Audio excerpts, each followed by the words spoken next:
I was born and raised in Gorkonigshofen, a small Bavarian village in southern Germany. Life in German villages was very traditional. Women and girls wore elaborate folk costumes on Sundays and special occasions. The women wore their long hair in the traditional style. Families lived together in large homes built of stone. All the different generations of the family shared the same house. They shared the household chores and the joys and troubles of everyday life. In 1938, when I was 17 years old, I began studies at a trade school in Würzburg, a university town 25 miles away. I then got a job with the government doing clerical work in Oxenfurt, the county seat. In the mornings I worked for the school board, and in the afternoons I worked for a lawyer who was the administrative head of police departments throughout the county. Our village had many Jewish citizens who worked as tradesmen or as farmers. Most were prosperous.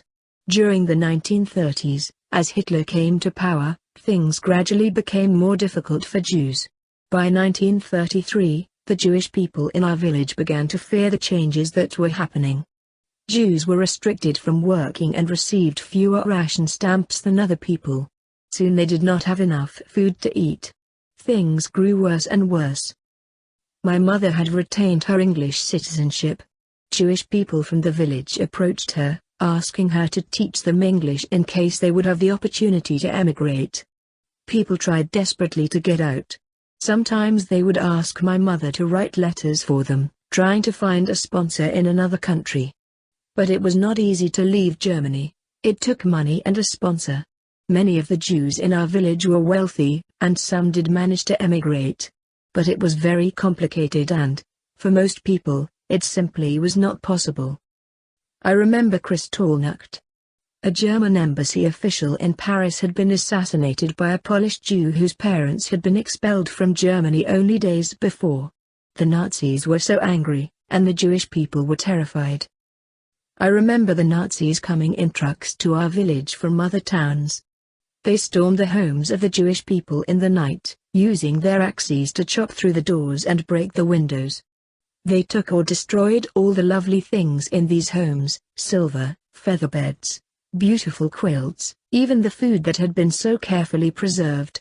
Many Jewish men and boys were taken away in trucks. They were never seen again. I remember a lady who fled out the back door with her youngest boy when she heard the Nazis breaking into her home. She hid in the bushes all night, wearing only her nightgown. She caught pneumonia and died. Much later, the rest of the Jews were rounded up, the women and children. It was on a Saturday morning, the Jewish Sabbath, a day when their religion prohibits them from work or travel. They were told to bring their clothes in bundles and report to the train station. I hid with a friend behind an electric pole near the train station to watch. It was very dangerous. The Nazis were looking carefully for anyone who came to say goodbye. I saw girls weeping, my friends, girls I had grown up with. Their bundles were placed in the last car and the people were herded onto the train. We lived not far from Dachau. I assumed it was the destination. Before the train left the station, the last car was uncoupled and these people's possessions were left behind. The homes that had belonged to these Jews were taken over by the Nazis. After I got a job and began earning money, I decided to buy my mother a radio as a gift. Radios were not illegal, but after the start of war on September 1, 1939, listening to any foreign radio stations was a criminal offense and German courts could sentence people to prison or even death if they passed on what they heard. Despite this, my mother, being English, was very eager to listen to the British news reports. She would get up in the middle of the night and listen with her ear to the speaker. She would drape a big heavy cloth over her head to muffle any sounds.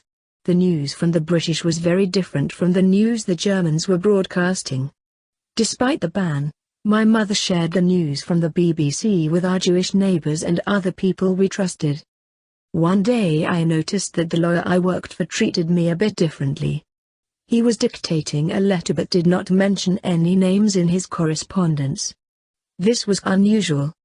It made me nervous and suspicious. That evening, when he left to catch the train home, I returned to the office and retrieved the file. There I read a letter from the Gestapo. A Nazi from our village had reported hearing that my mother had been listening to the British broadcasts and telling the Jews what was said.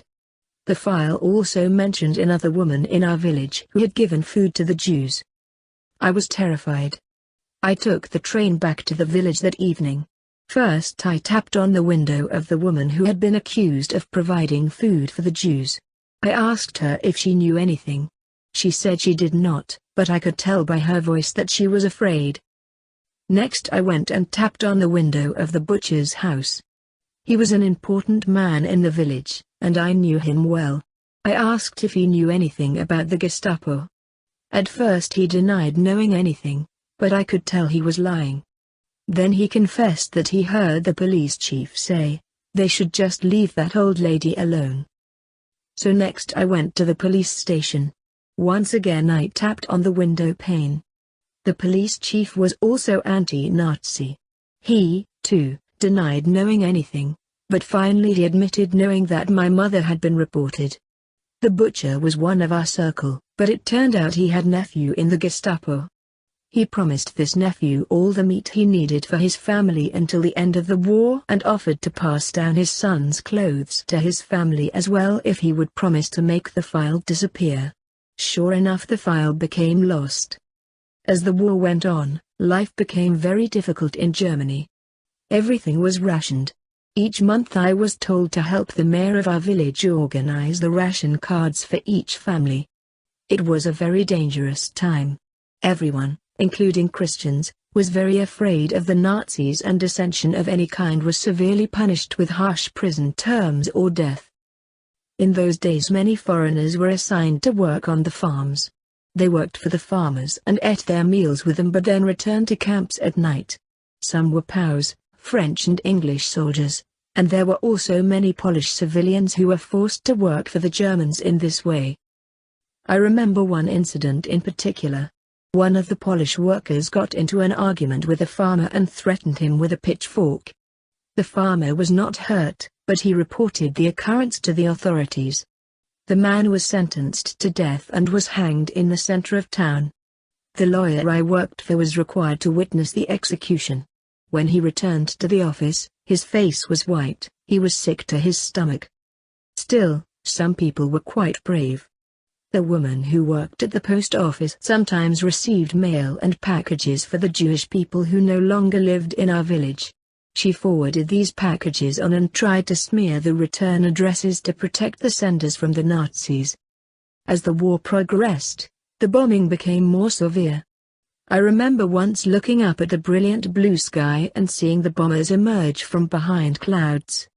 I watched as the bomb doors opened and the bombs rained down from the sky. Our village was not damaged in the bombing raids. However, the Allies bombed a neighboring village about 2 miles away.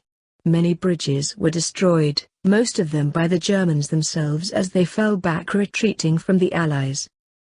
The Americans entered our village on Easter Sunday 1945. On the previous day, there had been a lot of shooting. That evening, the last of the German troops had pulled out. They told us they would not be back. During the night we took refuge along with 20 or 25 other people in the cellar of a neighboring farmer. In the morning, the farmer knocked on the cellar door and told us the Americans were arriving. We took pieces of white cloth and hung them everywhere. Since I spoke English, it was decided I should approach the soldiers and ask them if they wanted anything. I remember clearly walking up to a tank. The hatch at the top of the tank opened and a soldier emerged, with his gun pointed directly at me. I asked him if he wanted anything. He didn't seem to understand. I explained again that the farmer's wife wondered if they needed anything. After talking to the other soldier in the tank, he said they would like fresh eggs. The farmer's wife filled a large basket with eggs, and I handed them up to the soldier in the tank. As he lowered the basket through the opening, I explained that the farmer's wife would want her basket back. He understood, and in a few moments he reappeared with the basket. In the basket were several bars of chocolate, something we had not seen in 6 years since the war began. These soldiers moved on, but they were replaced by other soldiers who took up residence in the village. The soldiers were kind for the most part, especially the black soldiers, but they took what they wanted. The beautiful furnishings of the lawyer's office quickly disappeared. The rugs and tapestries were rolled up and taken. It happened in the village, too, though on a smaller scale. Not long after the Americans came, a lieutenant came looking for me. He knew my name. Someone must have told him that I spoke English. He told me that he had a job for me and that I was to report to work on Monday morning. The Americans had set up headquarters in the lower floor of a bank in the town. One of my first assignments was to accompany a soldier to find office furniture for the headquarters. His name was Freddie. He was a small, wiry man, always chewing gum. I knew that some government furniture was stored in a barn. As we approached, a woman came out and spoke to me in German, begging me to take him elsewhere. The furniture stored there was very valuable, and she had wanted to keep it for herself. The American soldier I was with was a German Jew and understood what she was saying. We went ahead and took the furniture. I worked for the American lieutenant for some time. Among his other duties, he was responsible for settling disputes and civil matters in this town. At one point there were rumors that the Americans would be leaving, and we would be occupied instead by the Russians. We were terrified because we had heard about the Red Army's brutality toward the Germans.